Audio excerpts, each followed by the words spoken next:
Votre animal se comporte-t-il anormalement depuis l'arrivée d'un nouveau bébé? Avez-vous remarqué un comportement anormal chez votre animal depuis l'arrivée d'un nouveau bébé? Il faut apprendre à remarquer les signes d'anxiété chez les animaux. Par exemple, chez le chien, ils peuvent avoir la queue basse, les oreilles par en arrière, ils peuvent se lécher le museau excessivement, ils peuvent faire de l'hypersalivation. Chez le chat, des exemples sont les pupilles dilatées, le dos rond, la queue ébouriffée.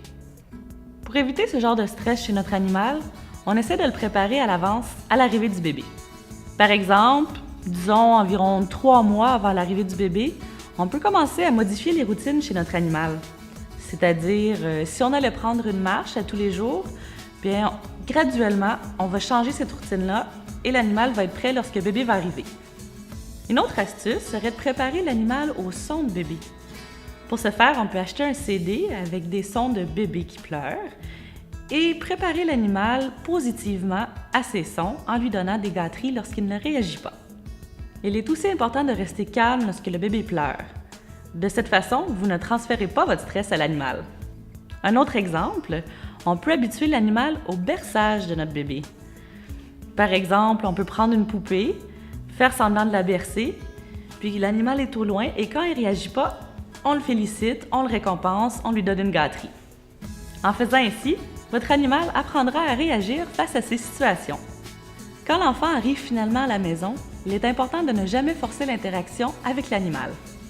On lui sort ses jouets, on lui donne des gâteries et on rend l'interaction aussi positive que possible.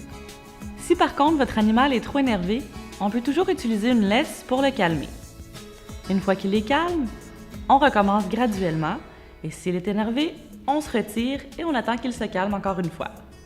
Finalement, il est très important de ne jamais laisser l'animal seul avec le bébé et aussi, nous voulons faire de cette situation un événement positif.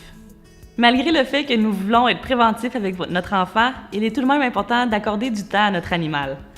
On peut tout de même le brosser, lui faire des marches, le flatter, lui donner des gâteries, juste pour pas qu'il tombe dans l'oubli.